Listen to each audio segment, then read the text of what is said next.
Good morning, students. I hope you are all fine and maintaining good health. Now, I would like to start economics lesson to globalization and trade.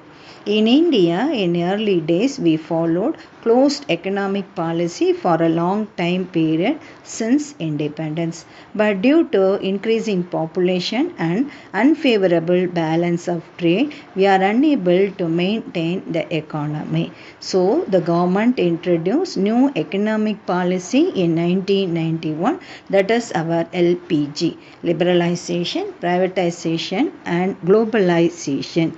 Globalization, it is the process of integrating various economies of the world without creating any barriers. There is a free flow of goods and services, technology, capital and even labor or human capital, that is removing all restrictions through world countries. Simply, we are following an open economy. So, in this lesson, we'll talk about globalization. Globalization is the integration of a country with the world economy. Basically, globalization signifies a process of internationalization plus liberalization. Internationalization connecting the world countries. Liberalization removing all restrictions regarding trade, that is called liberalization.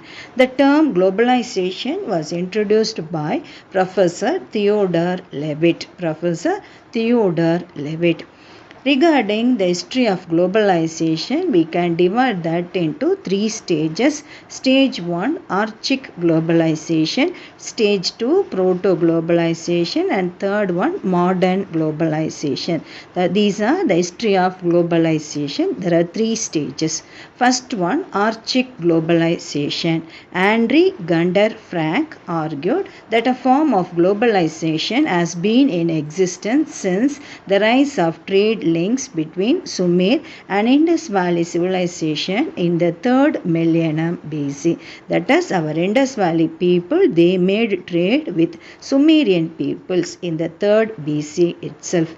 An early form of globalization is the trade link between the Roman Empire, Parthian Empire and the Han dynasty made the commercial links between these powers inspired the development of the Silk Road, that is a road connecting from China to West Asia. The Islamic age was also an important early stage of globalization, that is due to the advent of the Mughal empires. These pre-modern pace of global exchange are sometimes known as Archaic globalization.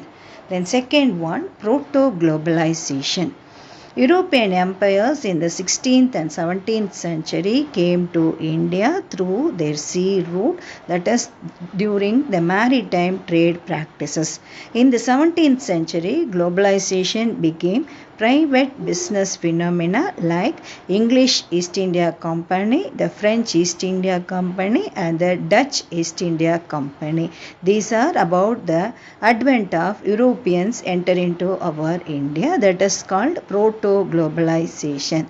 And the third one, modern globalization. The 19th century witnessed the advent of globalization approaching its modern form. That is, the global trade in this century as well as the capital, investment and the economy. That is our 19th century globalization. The global trade in the 20th century shows a higher share of trade in merchant production, a growth of trade in services and rise of production and trade of multinational firms, that is entry of foreign companies into India, that is in the 20th century. So these are about our history of globalization. The next topic is about trade and traders in South India.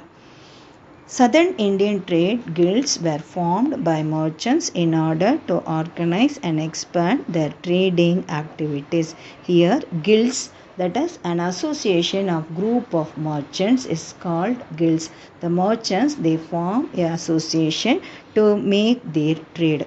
trade guilds became channels through which Indian culture was exported to other lands. The Cholas dominated the trade in South India.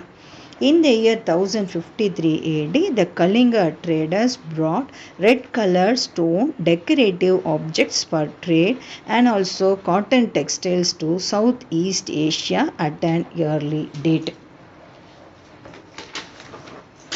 The early trade made by the South Indians attracted the Europeans to enter into India.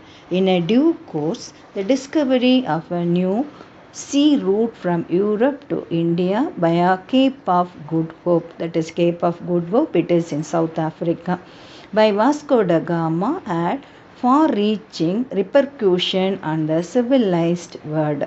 Repercussion, it made a drastic change on the civilized world. First one, the Portuguese. The Portuguese, under the leadership of Vasco da Gama, landed at Calicut on May 1498. Calicut, it is in Kerala. They considered Cochin was their capital for the Portuguese in India, and they brought trade activities with Indian territories. The second one, the Dutch. The Dutch undertook several voyages from 1596 and formed the Dutch East India Company. In 1605, Admiral van der Hagen established Dutch factory at Masulipattnam and Petpolli and Devanampattinam. These are the places in Andhra Pradesh. The commodities exported by the Dutch were indigo and Bengal raw silk. Indigo, it is a natural dye, and they consider Pulicat as their headquarters. Pulicat, it is a place between Tamil Nadu and Andhra Pradesh. Then the British. On 31st December 1600, Queen Elizabeth granted charter to the East India Company. That is, Queen Elizabeth of Britain granted certain rights to the business people of British to enter into India, and the Sultan of Golconda granted the English the Golden Fireman. The Sultan also granted permission for the English merchants to come to India, and they made trade relation with Indian territories. And in 1632, by which they were allowed to trade freely in their kingdom ports. In 1639, the British, they built in Madras a Fort St. George. Whether you heard about this building? That is our secretariat, simply the state legislature building, which you can see in TV news. Fort St. George. The next one, the Danes. The Danes formed a East India Company and arrived in India in 1616. That is, the Danish people. The Danish settlements were established at Tarangamba in Tamil Nadu. Actually, they failed to strengthen themselves in India, and in 1845 they were forced to sell all their Indian settlements to the British. So the Danish people, they sold everything to the British and they went back to their place. The last one, the French people. The first French factory in India was established in 1668 by obtaining permission from the Sultan of Golconda.